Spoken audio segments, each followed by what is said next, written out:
Assalamualaikum warahmatullahi wabarakatuh. Salam sejahtera bagi kita semua. Yang saya hormati Ibu Nur Asia selaku dosen mata kuliah komunikasi massa serta teman-teman yang saya banggakan. Saya Anita Lutfianti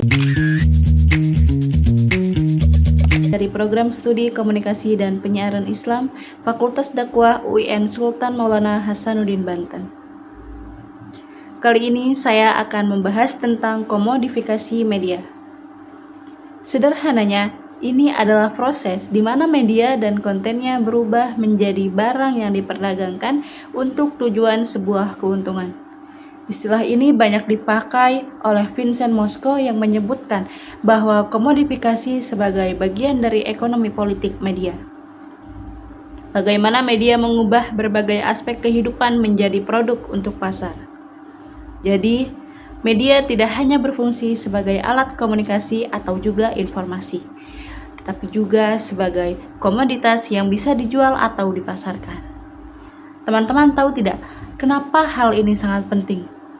Karena media itu bukan cuma soal memberikan berita atau hiburan, tetapi juga produk yang dibuat dengan strategi bisnis agar bisa menarik audiens dan menghasilkan uang. Tentunya ini berpengaruh besar pada bagaimana konten dibuat dan apa yang akhirnya kita akan terima. Komodifikasi media biasanya terjadi karena perusahaan ingin meraih pendapatan yang banyak lewat iklan, langganan, atau jual beli data pengguna.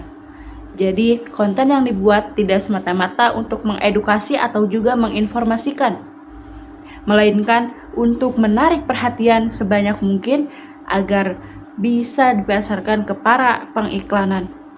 Dari sisi bisnis, ini sangat penting menguntungkan, tapi dari sisi kualitas, informasi ada beberapa.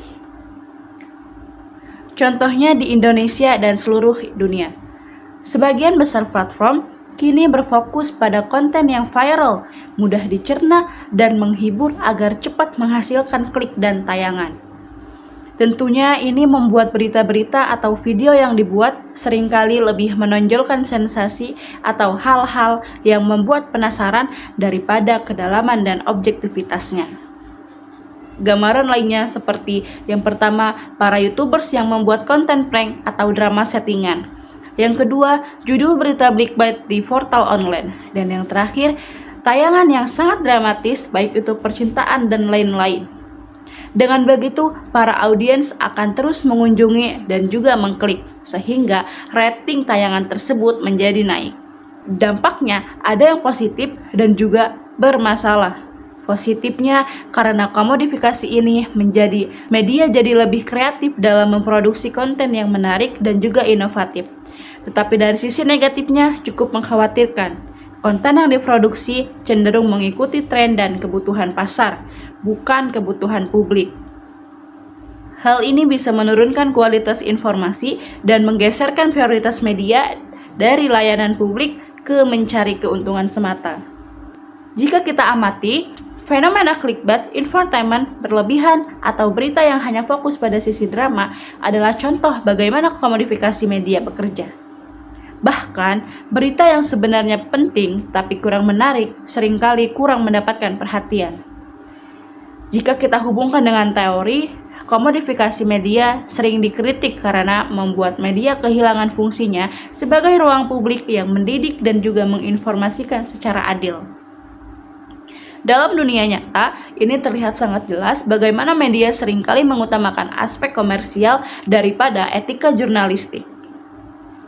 Intinya, komodifikasi media bukan hanya sekedar persoalan bisnis, tetapi juga berdampak pada bagaimana kita memperoleh informasi dan membentuk sebuah opini.